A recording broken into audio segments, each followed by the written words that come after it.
Halo teman-teman, bertemu lagi pada pembelajaran bahasa Indonesia. Hari ini kita akan mempelajari mengenai teks novel. Sebelum masuk ke penyampaian materi, teman-teman harus tahu terlebih dahulu mengenai kompetensi dasar yang akan kita pelajari.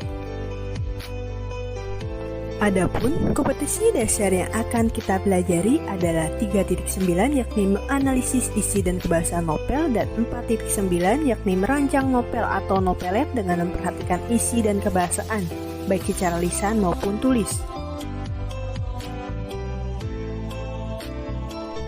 Setelah mempelajari materi ini, teman-teman diharapkan mampu yang pertama menjelaskan isi dan kebahasaan novel, yang kedua mendeskripsikan isi dan kebahasaan novel, yang ketiga menemukan isi yang terdiri dari unsur intrinsik, ekstrinsik, dan kebahasaan, yang terdiri dari ungkapan, majas, peribahasa dalam novel, yang keempat menyusun novel berdasarkan rancangan, yang kelima mempresentasikan, mengomentari, merevisi unsur-unsur intrinsik dan kebahasaan novel dari hasil penyusunan novel.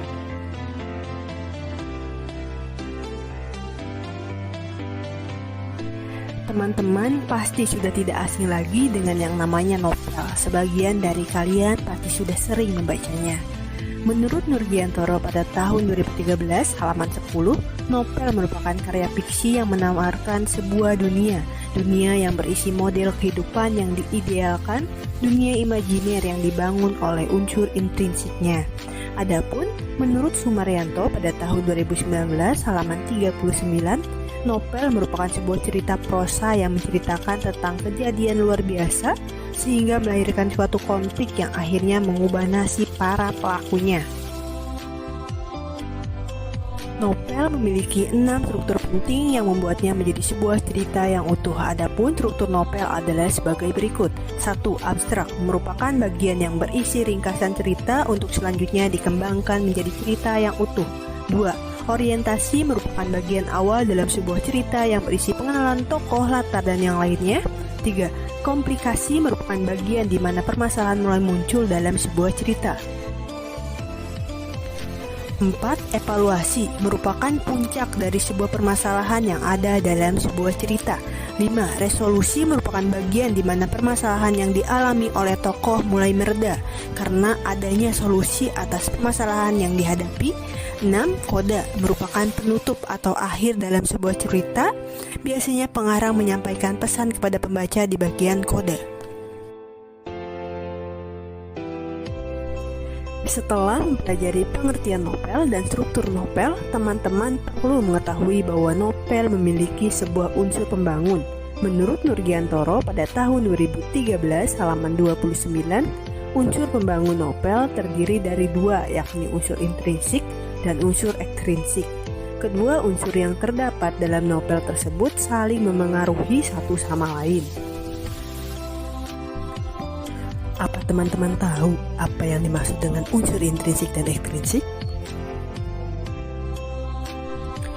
Menurut Nurgiantoro pada tahun 2013 halaman 30, unsur intrinsik adalah unsur-unsur yang membangun karya sastra itu sendiri. Unsur-unsur inilah yang menyebabkan suatu teks hadir sebagai teks sastra.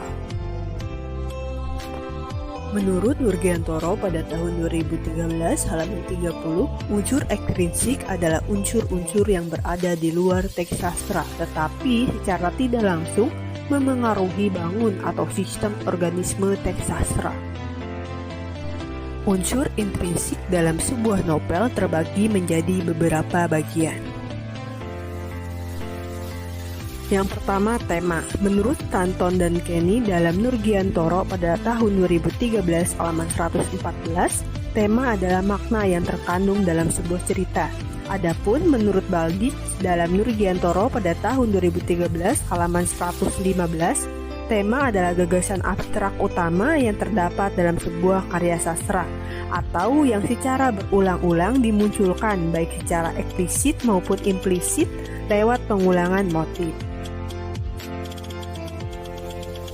Yang kedua, alur. Menurut Stanton dalam Nurgiantoro pada tahun 2013 halaman 167, Alur adalah cerita yang berisi urutan kejadian, namun kejadian itu hanya dihubungkan secara sebab akibat. Peristiwa yang satu disebabkan atau menyebabkan terjadinya peristiwa yang lain. Yang ketiga, tokoh dan penokohan. Apa sih yang dimaksud dengan tokoh dan penokohan? Menurut Baldich dalam Nurgiantoro pada tahun 2013 halaman 247, tokoh adalah orang yang menjadi pelaku dalam cerita fiksi atau drama, sedangkan penokohan adalah penghadiran tokoh dengan cara langsung maupun tidak langsung dan mengundang pembaca untuk menafsirkan kualitas dirinya lewat kata dan tindakannya. Yang keempat, latar. Menurut Abram dalam Nurgiantoro pada tahun 2013 halaman 302, latar adalah landas tumpu, menunjuk pada pengertian tempat, hubungan waktu sejarah, dan lingkungan sosial tempat terjadinya peristiwa-peristiwa yang diceritakan. Yang kelima, sudut pandang. Menurut Abram dalam Nurgiantoro pada tahun 2013 halaman 338, sudut pandang adalah cara atau pandangan yang dipergunakan pengarang sebagai sarana untuk menyajikan sebuah cerita dalam karya fiksi kepada pembaca.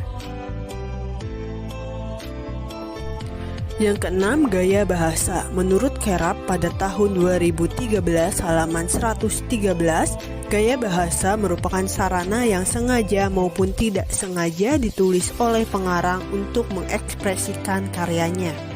Adapun menurut Nurgiantoro pada tahun 2013 halaman 296, gaya bahasa bertujuan untuk menentukan kadar kesastraan karya yang bersangkutan, seperti unsur kekhasan, ketepatan, dan kebaharuan dalam pemilihan bentuk-bentuk pengungkapan. Yang ketujuh, amanat. Menurut Nurgiantoro pada tahun 2013 halaman 430, amanat dapat diartikan sebagai sesuatu yang ingin disampaikan oleh pengarang kepada pembaca. Amanat berkaitan dengan berbagai hal yang mempunyai nilai positif, sehingga dapat bermanfaat untuk kehidupan serta dapat memberikan pengajaran. Setelah teman-teman memahami mengenai unsur-unsur intrinsik, sekarang kita akan membahas mengenai unsur ekstrinsik. Menurut Welk dan Weren dalam Nurgiantoro pada tahun 2013 halaman 30, unsur ekstrinsik terdiri dari sejumlah unsur, antara lain adalah keadaan subjektivitas individu pengarang yang memiliki sikap, keyakinan, dan pandangan hidup yang semuanya itu akan memengaruhi karya yang ditulisnya. Berdasarkan hal tersebut, maka unsur biologi pengarang akan turut menentukan corak karya yang dihasilkannya.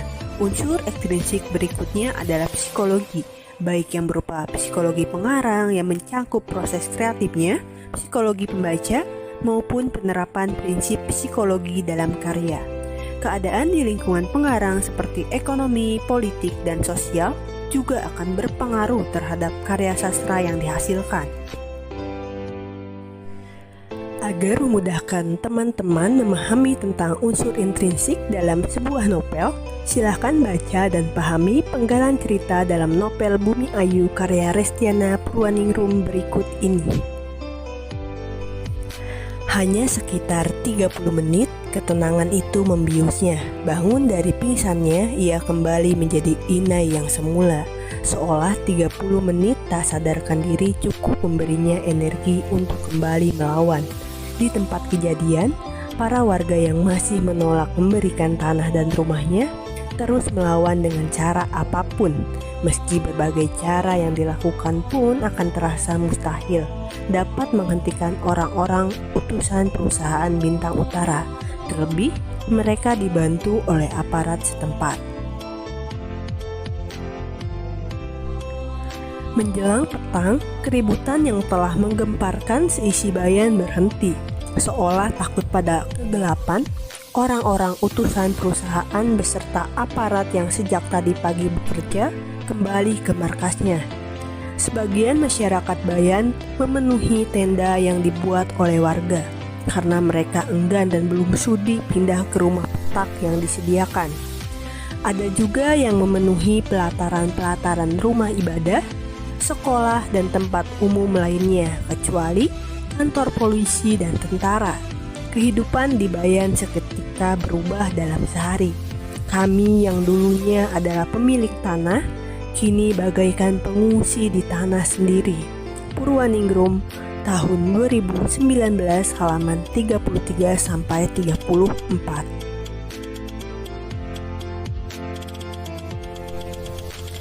Berdasarkan penggalan cerita, didapatkan beberapa hal penting. Yang pertama, tema yang diangkat adalah mengenai konflik antara masyarakat Bayan dan perusahaan Bintang Utara. Yang kedua, latar tempat pada penggalan cerita digambarkan pada narasi memenuhi pelataran-pelataran rumah ibadah, sekolah, dan tempat umum lainnya. Yang ketiga, latar waktu digambarkan pada narasi 30 menit dan menjelang petang. Yang keempat, tokoh dan penokohan digambarkan pada tokoh inai dan warga yang memiliki karakter pemberani yang dibuktikan pada narasi kembali melawan dan terus melawan. Keberanian inai dan warga terlihat ketika mereka berusaha untuk mempertahankan rumah dan tanahnya, meski itu sia-sia. Yang kelima, amanat yang dapat diambil dalam penggalan cerita novel tersebut adalah kita tidak boleh mengambil hak milik orang lain. Kedua, merupakan contoh analisis unsur ekstrinsik dalam novel Bumi Ayu karya Restiana Purwaningrum dengan menggunakan teori psikoanalisis Sigmund Freud dalam kajian psikologi sastra. Teori psikoanalisis dikembangkan oleh Sigmund Freud. Ia menyadari bahwa kehidupan individu sebagian besar dikuasai oleh alam bawah sadar, sehingga tingkah laku banyak didasari oleh hal-hal yang tidak disadari, seperti keinginan, impuls, atau dorongan. Keinginan atau dorongan yang ditekan akan tetap hidup dalam alam bawah sadar dan sewaktu-waktu akan menuntut untuk dipuaskan.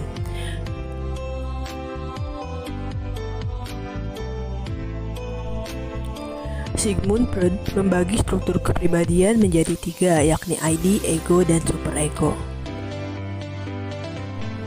Yang pertama, ID merupakan energi psikis dan naluri yang menekan manusia agar memenuhi kebutuhan dasar seperti kebutuhan makan, menolak rasa sakit, atau tidak nyaman.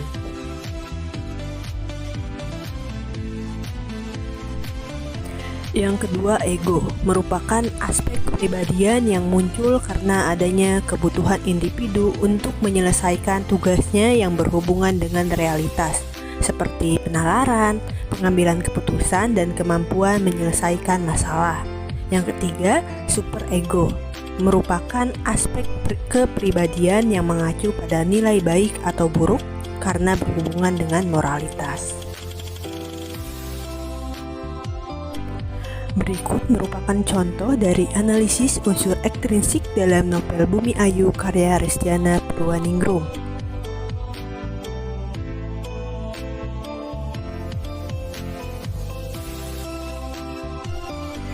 Berdasarkan penggalan cerita tersebut menggambarkan psikologi dari tokoh Dara yang sangat nyaman berada di Bayan. Sistem ID pada tokoh Dara membuatnya tidak tertarik terhadap cerita dari teman-temannya tentang dunia luar. ID akan mendeteksi dan menolak rasa tidak nyaman yang akan terjadi pada saat seseorang pergi ke tempat yang baru. Menghindari hal itu, ID pada diri Dara Kirai mendorongnya untuk merasa cukup dan nyaman tinggal di Bayan.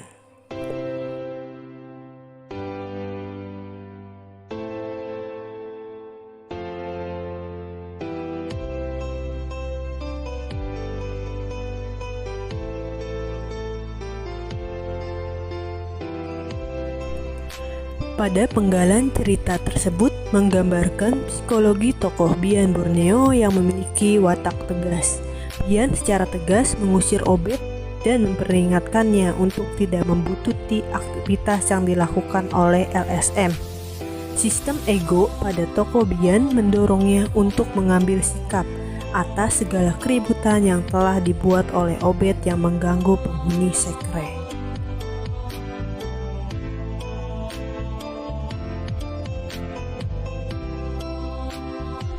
Pada penggalan cerita tersebut menggambarkan psikologi tokoh Bumi Ayu yang memiliki watak bijaksana.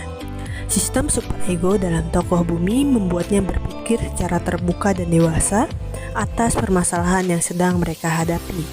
Kehilangan Bian Borneo memang sangat menyakitkan bagi daerah Kirai. Namun, superego membuat Bumi berusaha untuk meyakinkan Dara bahwa kematian Bian harus menjadi titik balik dari perjuangan mereka. Bumi menyadari bahwa kesedihan yang terus berlarut merupakan suatu hal yang buruk.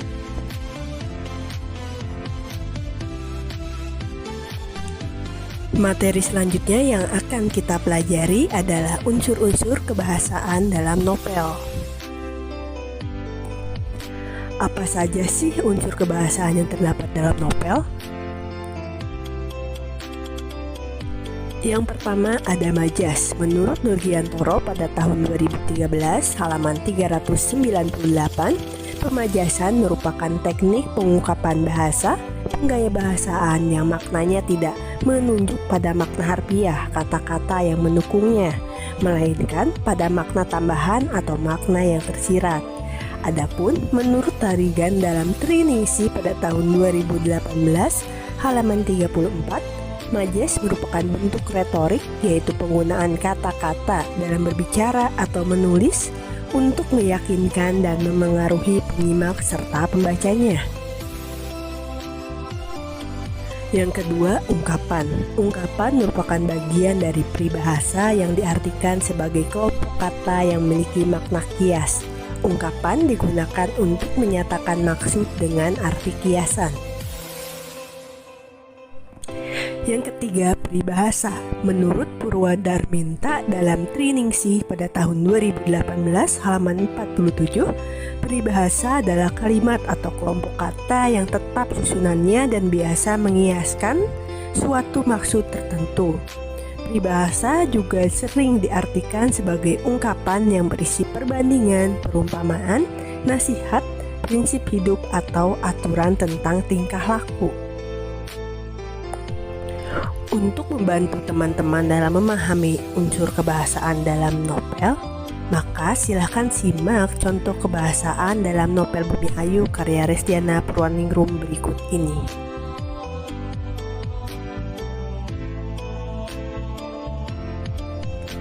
Bintang Utara. Perusahaan dengan nama yang indah itu memang belum lama masuk dalam kehidupan masyarakat Bayan. Bahkan bangunan operasionalnya pun belum berdiri.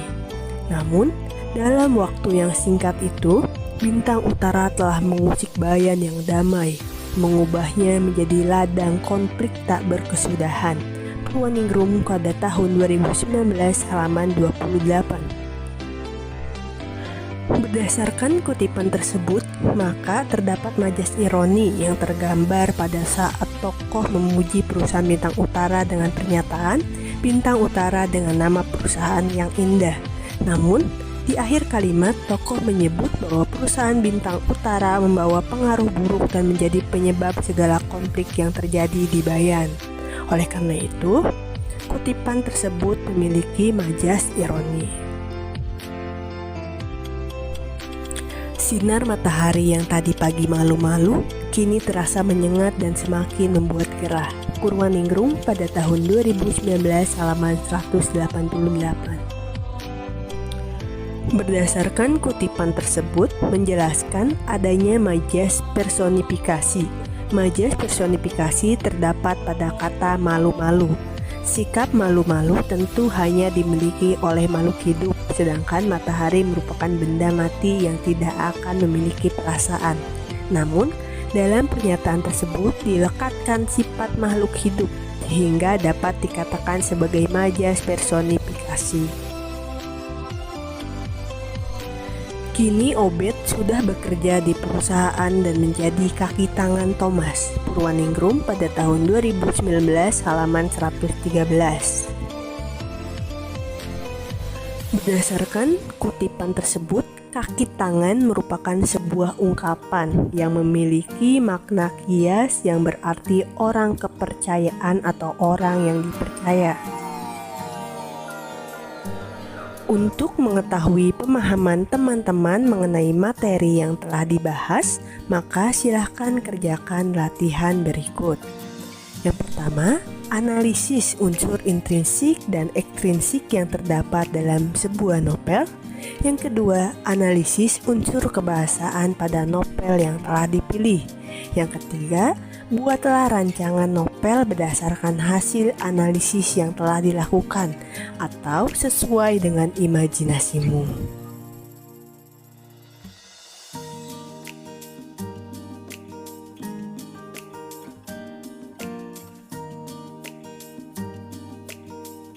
Created using Powtoon.